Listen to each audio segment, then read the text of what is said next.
며느리들을 향했던 나오미의 배려가 놀라운 기적을 만들어낸 거죠.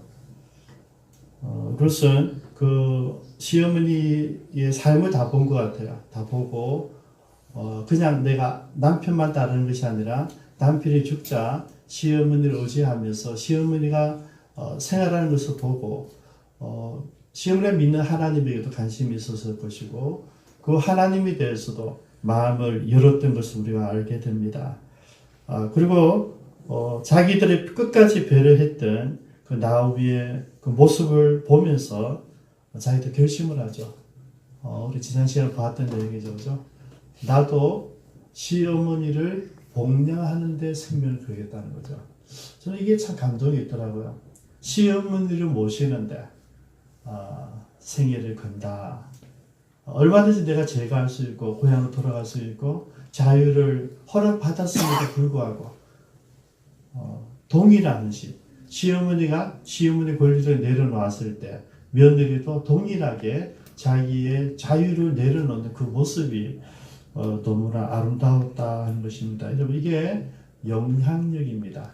삶에서 우러나는 삶으로 보여주는 영향력이거든요. 저는 우리 기쁨 창교의 모든 지체들, 이웃들이, 여러분들의 친구들과 여러분들 가족들이 여러분들을 바라보면서 이런 도전이 되기를 바랍니다. 여러분을 바라볼 때, 야, 정말 우리가 사회생활을 저렇게 정직해야 돼. 정말 저렇게 착해야 돼. 저렇게 온유할 수가 없어. 여러분들을 만나는 친구들이나 가족들이, 가까운 사람들이 여러분 때문에 그들의 새로운 가치관을 만들어 갈 수 있는 그런 영향력들이 필요하다는 것이죠. 그래서 여러분, 저는 우리가 날마다 하나님께 기도하고 예배하고 나아가는데 우리가 만들어내야 되는 것들은 바로 이런 것들인데 이게 신앙 인격입니다. 그래서 날마다 점진적으로 나아지는 룻은 나중에 이런 인격을 받죠. 이런 칭찬을 받죠. 7 아들보다 나은 자부라 그러거든요. 여러분 그 당시 여성의 인권이라고 하는 것은 비참했습니다. 상대가 안 되는 거죠. 그런데 많은 사람들이 본인들이 아니라 동네 사람들이 그걸 다 지켜본 후에 나오미에게 얘기한 거죠. 내 아들보다는 낫다. 아들 없지만은 7 아들보다 나은 내 며느리가 있지 않느냐. 여러분 그런 칭찬을 받았던 사람이 룻이거든요. 이제 이런 영향력을 끼치고 그 영향력을 받아서 동일하게 내가 어머니를 복양했다 했던 이 나오미와 룻 두 가부입니다. 그들이 이제 돌아오는 모습입니다. 여기 한번 볼까요? 1장 22절 보면 나오미가 모압에서 그의 며느리 모압 여인 룻과 함께 돌아왔는데 그들이 보리 추수하기 시작할 때에 베들레헴에 이르렀더라. 그들 돌아온 시점이 여러분 보리 추수 시작할 때라고 하는 것이죠. 저는 이렇게 생각해 봤습니다. 나오미 우리가 지금까지 봤지만은 나오미는 진짜 똑똑한 사람이에요. 믿음도 있었지만은 상황 판단력도 분명했고 그리고 결단력도 있었고 그리고 결단되었을 때 머뭇거리지 않고 이런 모든 것을 보면 나오미는 참 지혜로운 여자였다는 것을 우리가 보게 됩니다. 여러분 아시죠? 한 집에 지혜로운 여인이 있다고 하는 것은 그 집의 큰 복이죠. 더구나 나와 함께 있는 그 시어머니가 가정을 이끌어가는 그 시어머니가 지혜롭다고 하는 것이 굉장히 놀라운 축복이죠. 여러분 나오미는 당연히 생각했을 거예요. 우리가 돌아간데 어쨌든 여러분 지금 무슨 이야기를 들었습니까? 이제 하나님께서 예루살렘에 베들레헴의 유다 땅에 곡식을 주셨다는 소문을 들은 거죠. 그리고 곡식이 있다고 하는 것은 무슨 말입니까? 흉년이 끝나고 농사를 잘 지었다는 이야기잖아요. 그러면 이 소문을 듣자마자 급하게 출발할 때 이유가 있을 것이라는 거죠. 오늘 본문에 보니까 지금 이때였어요. 그죠? 그 소문을 듣자마자 물론 기도 늘 열려 있었겠죠. 베들레헴이 언제 곡식이 되나 유다 땅이 언제나 비가 안 되나 이걸 생각하고 있었겠죠. 그런데 막상 들었을 때 언제였다 듣고 움직일 때가 언제였느냐면 보리 추수할 때였다는 거죠.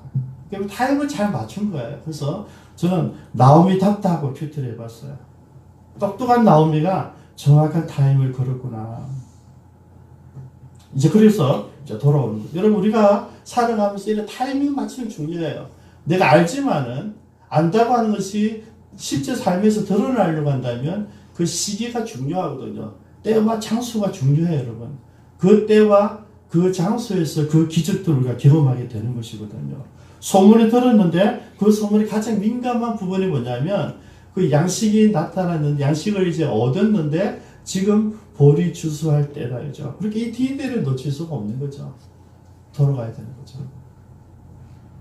근데 여러분 이상이 들어오면 이제 돌아왔을 때에 한 사람을 하나님 먼저 소개를 합니다. 나오미의 남편 엘리멜렉의 친족으로 유력한 자가 있으니 그 이름은 보아스더라. 여러분 이게 참 재미있는 표현이에요. 물론 룻기는 이제 지나간 역사를 가지고 정리를 했겠죠, 그죠? 근데 이 부분에서 보아스를 드러냈다는 것은 여러분 지금 사실은 이 나오미와 룻이 돌아오지만은 믿음의 결단했어요, 그죠? 그리고 시어머니를 멋진 배를 했잖아요. 그리고 며느리를 감동을 받아서 아닙니다 어머니 내가 죽는 날까지 어머니를 모시겠습니다. 너무 아름다운 모습도 가지고 왔는데 여러분 실제 삶은 뭐냐면 아무것도 없어요. 그죠? 지는 이민 갈 때 다 정리하고 갔거든요. 잠깐 갔다 오는 게 아니고요. 이민을 갔단 말이죠. 아무것도 없는 거예요. 물론 땅은 남아있겠지만은 뭐 아무것도 가진 것이 없는 상황인데 그때 돌아왔을 때에 누군가를 통하여서 이 나오미와 룻을 통한 새로운 영적인 가문이 만들어져 가야 되는데 거기에 대한 하나님의 준비가 바로 이 사람 보아서예요. 여러분 우리가 인생을 살아가는데 가장 힘든 때가 있을 거예요. 여러분 좀 지금 여러분들이 살아오면서 지금 제일 힘들거나 허허할 때가 있잖아요. 숨쉬기가 힘들 때 나는 그냥 우리는 이런 숨쉬기 걱정하지 않잖아요. 그냥 가슴만 내밀면 그래도 숨이 쉬어지는 거죠. 근데 여러분 몸이 아파지면요 가슴 내미는 게 안 되고요 호흡하는 게 안 될 때가 있습니다. 우리가 힘들고 어려운 터널 속에 들어가면 내 의사로 상관없이 환경과 여건과 사람들 관계가 다 피폐되어지고 나를 떠나고 버림받았다는 그런 느낌이 있는 그때가 있어요. 여러분 그때가 바로 이때였어요.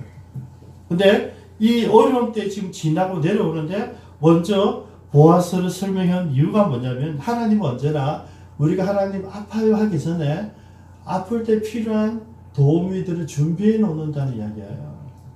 하나님은요 저와 여러분들 그냥 지켜만 보시는 분이 아니랍니다. 하나님은 저와 여러분 가다가 지쳐갈 때 그 지쳐가는 그 타이밍에 여러분이 넘어질 때 손을 잡아줄 이 도우미들을 돕는 천사들 늘 준비해 놓으시는 거죠. 우리 그때 아는 거죠.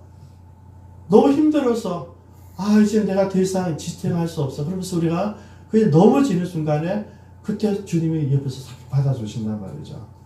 근데 우리가 하는 말이 무슨 말인지 아세요? 여기 계셨습니까? 여기 계셨습니까? 제가 그랬어요. 너무 힘들어가지고 나는 중고등부도 잘했고 청년부도 잘했는데 목회는 이게 장난이 아니구나. 목회는 나하고 맞지 않는구나. 왜냐면 청년도 제 말 한 대로 살잖아요. 어른들도 말 한 대로 안 살아요. 아니구나. 그리고 제가 접으려고 할 때에 그때 오셨어요. 이제 안 할래요 하는데 오셨어요. 내가 너를 보는 거로 만족이 안 되니 그러시더라고요.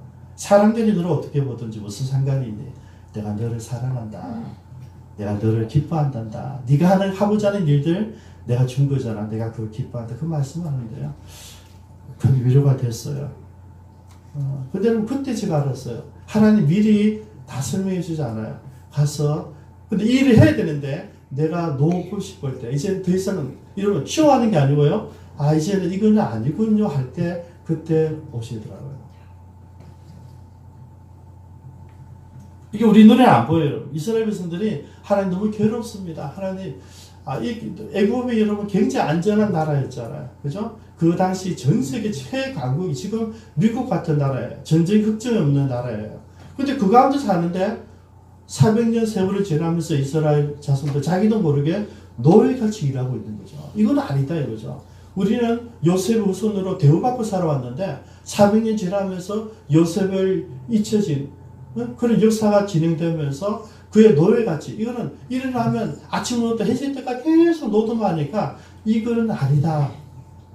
그리고 울부짖을 때 여러분 하나님은 그들을 위해서 누구를 준비하셨어요? 모세를 준비하시는데 언제요? 그들이 이제 안 되겠습니다 하기 80년 전에 준비해 놓으시죠. 준비해 놓고 모세는 따로 하는 게 부르서요.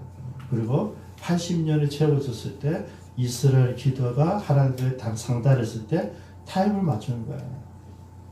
여러분 이게 하나님 때예요. 여러분 우연히 하나님 만나러 오신 것이 아니라 여러분 지금 힘들고 어렵고 나왔는데 이때를 하나님 미리 아시고 준비해 놓으신 거죠.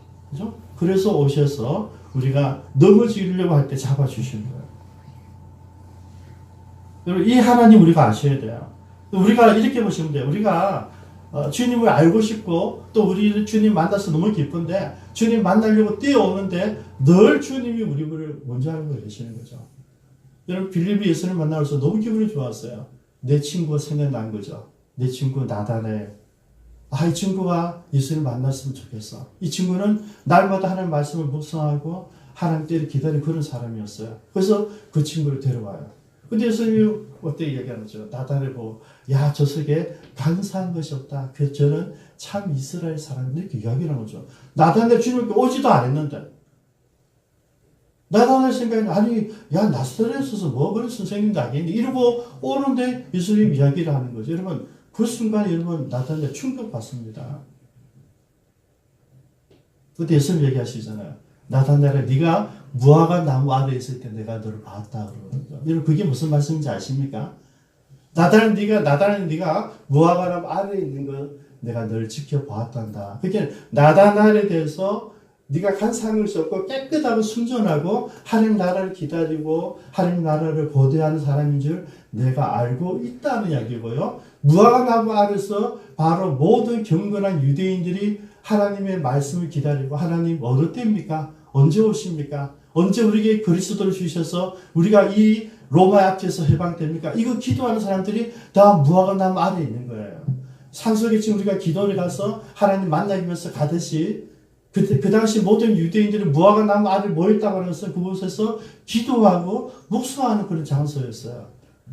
예수님 이야기는 무슨 이야기입니까? 네가 거기서 무슨 기도하고 있는지 내가 알고 있단다 이 말이에요. 나다넬 지금 만날지 모르는데 예수님은 나다넬을 미리 알고 있는 거죠. 네가 갖고 있는 꿈, 비전, 네가 하려고 하는 거, 네가 꿈꾸고 있는 거, 네가 기도하는 모든 내용을 내가 알고 있단다. 이제 걱정하지 말아라. 내가 함께하마. 이게 예수님이세요. 그래서 하나님은 이 보아스를 딱 준비해 놓은 것은 아마 보아스가 마치 예수님처럼 그들 앞에 준비되어 있다는 거죠. 이게 준비되어져. 여러분 신약에서 이게 안 보이는데 구약에는 먼저 하는 게 있어 먼저 보여줘요. 보아스가 누구인지를 가르쳐주고 우리 설명해 주시는 거예요. 그죠? 2절을 다시 한번 볼까요? 모압 여인 룻이 나오미에게 이르되 원하건대 내가 밭으로 가서 내가 누구에게 은혜를 입으면 그를 따라서 이삭을 주겠나이다. 그렇게 나오미가 이제 가라 그러죠. 그럼 여기서 룻이 시어머니에게 한 이야기가 뭐냐면 내가 밭에 가서 이삭을 주겠습니다. 오늘 제목이 뭐예요? 이삭 줍는 자리는 어떤 자리일까? 여러분 이건 룻이 시어머니를 위해서 섬기는 자리예요. 시어머니를 위해서 희생하는 자리예요. 그리고 자기가 복량하기로 헌신했는데 복량을 실천하는 첫 자리가 이삭 줍는 자리예요. 여러분 이삭 줍는 자리가 여러분 쉬운 자리가 아닙니다. 나그네와 고아와 과부를 위해서 배려한 그 자리잖아요. 그러니까 내가 가장 힘들 때 가장 어려운 지경이 있을 때 사람들이 저런 사람보다는 줍는 게 낫지 않을까 하는 그런 지경이 이루어진 자리가 여러분 이삭 줍는 자리입니다. 근데 여러분 룻은 바로 복량을 위해서 내가 그 자리에 내려간 거예요. 이 여성이 할 수 있는 일이 있었을 겁니다. 젊은 여자가. 근데 자기가 지금 해야 될 일은 내가 먹고 사는 일이 아니라 내 시어머니, 나를 위해서 사랑하고 나를 배려해줬던 그 시어머니 나오미를 위해서 내가 할 수 있는 헌신을 하는 거예요. 여러분, 근데 생각은 되지만은, 말은 하지만은 실천하기 쉽지 않잖아요. 근데 룻은 실천하러 바로 얘기하는 거죠. 그래서 저는 룻도 어머니, 그 시어머니 닮아서 영성을 배운 것 같아요. 그죠? 뭐 머뭇거리지 않잖아요. 도착하자마자 내가 밭에 가겠습니다. 내가 이삭 죽을게요. 이 이야기 무슨 이야기인지 아시겠습니까? 이삭 죽는 일이 무슨 일인지 알고 있었다는 거죠.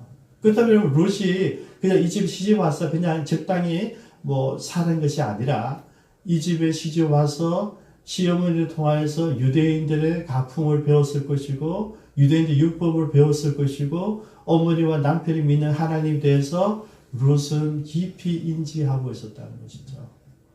우리 말씀 한번 볼까요?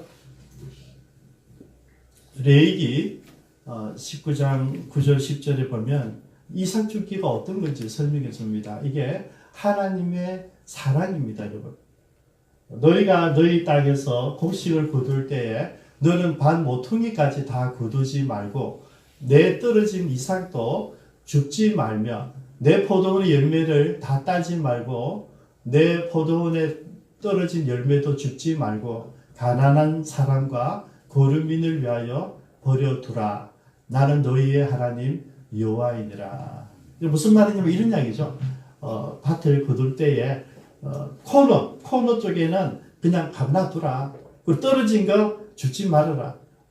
포도를 거둘 때도 마찬가지 열매를 할 때 다 거두지 말고 우리 요즘 까치바 하잖아요. 우리 꽃감. 그런 식으로 다 남겨서 우리는 까치를 위해서 까치바를 만들었는데 유대인들의 생각은 뭐냐면 하나님께서 가난한 사람, 과부와 낙원애들을 위해서 내놔라는 거죠.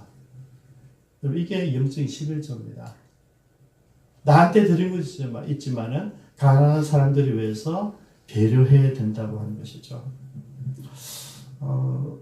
여러분 그래서 이 이삭 죽기는요 가난한 사람들을 향한 하나님의 사랑이 어떤 것인지를 보여주는 말씀이에요. 그래서 저는 이렇게 생각해 봤어요. 이 자리가 이삭 죽는 자리가 부끄러운 자리고 여러분 뭐 그냥 얻어 묻는 거잖아요. 비료 묻는 거잖아요. 그리고 눈치를 보는 것이고요. 이거 하기 싫은 거죠. 근데 이 자리가 어떤 자리냐 하면 오늘 하나님 사랑이 있는 자리고요. 그리고 이 당사자 룻은 사랑하는 시어머니를 위해서 섬기는 자리예요. 그래서 여러분 이삭 죽는 자리는요.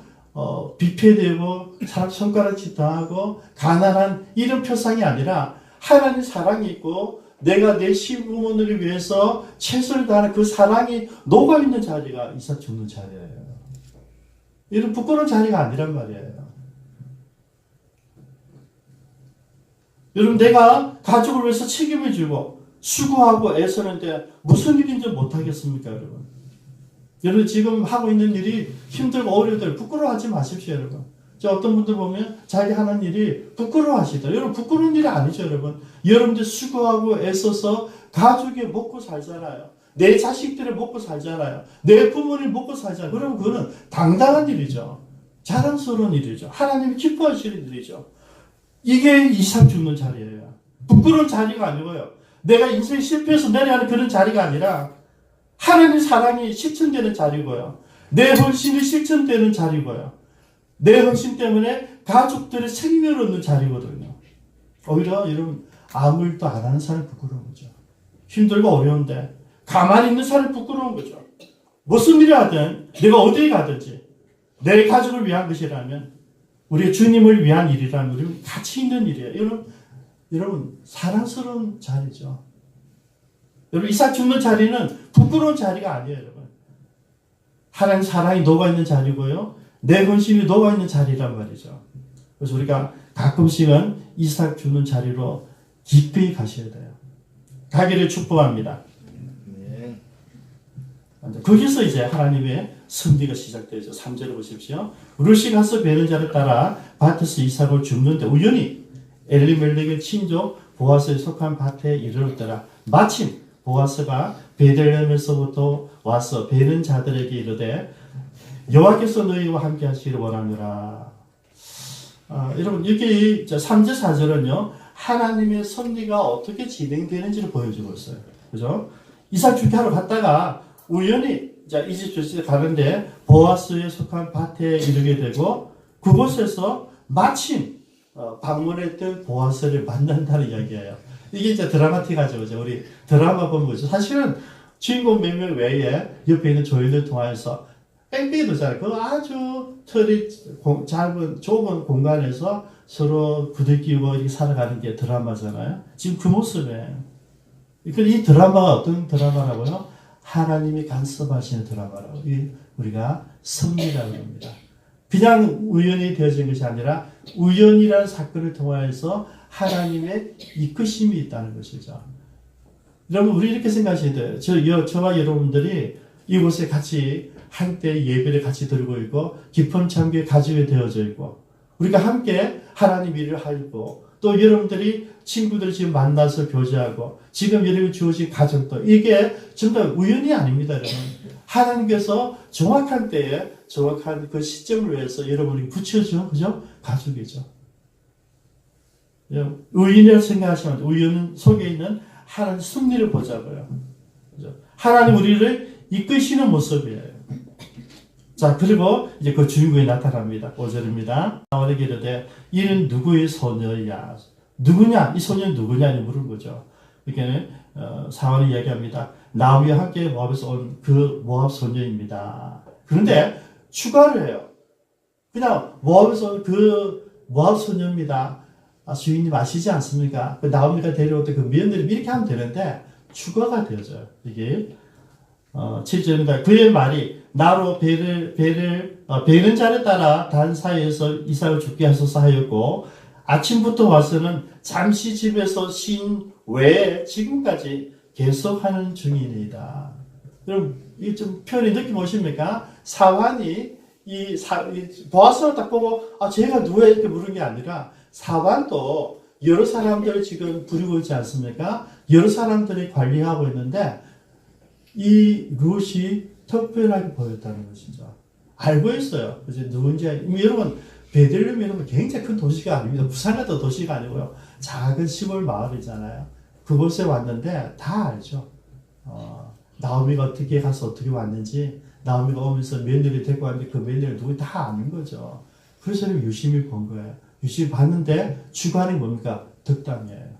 아침부터 지금까지 일을 열심히 하고 있다. 잠깐 쉰 거 외에는 성실하게 일하고 있다는 것을 보고하고 있는 거예요. 저는 이 모습 속에서 우리를 좀 발견하길 바라요. 우리를 가서 그냥 우연한 기회에 그 밭에 가서 주어진 일에 그냥 열심히 일을 하고 있는 것 같은데 우리가 열심히 하고 있는 그 일을 하는 모습을 직원들도 보고 위에 있는 윗분들도 보고 하나님도 보고 있다는 거죠. 그래서 우리는 어떻게 일하셔야 됩니까? 성실하게 하셔야 돼요. 왜냐하면 알고 있거든요. 저 사람은 그렇지 않냐. 저 사람은 나오미의 며느리 룻이야. 저와 여러분에게는 저 사람은 목사야. 다 알고 있는 거예요, 여러분. 그러니까 우리 삶이 어찌해야 되겠습니까? 그들이 볼 때만이 아니라 그들이 보든 보지 않든 내게 일이 주어지면 그 일이 어떻게 해요? 성실합니다. 여러분 세상 사람들이 바라보는 인정은 성실밖에 없습니다. 그 사람 정직한가? 성실한가? 여러분 우리가 누구를 속였어요? 성실한 사람을 속죠. 자기 이문을 따지고 시간 관리 철저하면서 자기를 위해 사는 사람들은 회사 사람들 어떻게 보겠어요, 여러분? 지금은 나쁜 문화는 아니에요. 그러나 그 사람보다는 성실하게 진솔되게 자기 일을 열심을 다하는 그 사람을 지켜보고 있다는 것이죠. 그래서 이제 물어보는 거죠. 와서 이제 배려를 막 합니다. 너 이제 다른 밭에 가지 말고 걔를 고생하지 말고 이 밭에서만 일해라. 그리고 내가 손님들에게 다 이야기해놨다. 너를 건드리지 못하겠다. 중요한 표현입니다. 너를 건드리지 못하겠다. 그리고 손님들이 기려온 그 물을 너를 먹고 마시라. 여러분 특별한 배려입니다. 그죠? 나오미도 며느리 배려해주고 보아서 지금 처음 만났잖아요. 근데 얼마나 놀라운 배려를 하고 있는지 몰라요. 배려를 하고 있어요. 이게 뭐라고요? 사랑이다 말이야. 하나님 사랑이 나오미를 통하여서 보아스를 통하여서 룻에게 홀로 들어가고 있는 거예요. 왜 당신이 어째 나에게 이렇게 은혜를 베풉니까? 10절에 보니까 내게 은혜를 베푸시며 나를 돌보시나이까. 그때 11절에 이제 보아스가 얘기하는 게 오늘 주제입니다. 같이 한번 읽겠습니다. 시작. 보아스가 그에게 대답하되 내 남편이 죽음으로 내가 시어머니에게 한 모든 것과 내 부모와 고국을 떠나 전에 알지 못하던 백성에게로 오니 내게 분명히 알려주었다. 예, 내 남편이 죽은 후에 내가 시어머니와 어떻게 행한 것과 그리고 너의 조국을 버리고 이 땅에 온 것을 내가 알고 있다는 것이죠. 그러니까 여러분 이렇게 보셔야 돼요. 룻이 정말 하나님의 위대한 가문을 만들어 예수님을 계보를 이어가는 사람이 되는데 그 룻이 반드시 해야 될 일은 보아스를 만나야 되는 거죠. 근데 여러분 보아스를 만나려고 한다면 뭐가 전제가 되어야 된다는 얘기입니까? 일상의 삶 속에서 성실과 부모님 복양과 내게 주어진 일에 성실을 다할 때 보아스가 있는 거죠. 여러분 어느 갑자기 내가 로또를 로또 당첨되는 게 아니고요. 내가 일상 삶 속에서 내게 주어진 일에 최선을 다하고 여러분 모든 사람들이 감동받지 않았겠습니까? 저도 감동이 되는데요. 그 시대에 젊은이가 내가 빨리 제가하고 젊은 사람 만나서 재혼하고 싶을 텐데 그걸 포기하고 늙은 시어머니를 위해서 그것도 우리 동네 사람도 아니고 우리나라 사람도 아니고 이방 여인을 위해서 내가 가서 그 이방 나라에 가서 그를 복리하고 살겠다는 여러분 이거는요 기적이죠 여러분. 탐유습감이죠. 그게 변화를 본 거죠. 여러분 그러니까 베들레헴에 룻이 봤을 때 베들레헴에 있는 모든 사람들이 와, 걔 굉장한 애구나. 대단한 여자가 왔구나. 야, 나오미가 남편과 아들을 잃어봤지만 진짜 멋진 며느리를 얻어왔구나. 이게 여러분 무슨 말입니까? 소문이 난 거예요. 그래서 소문이고 보아스가 그것을 듣고 만나니까 내 너 알고 있다 이러고 있잖아요. 같이 한번 기도하겠습니다.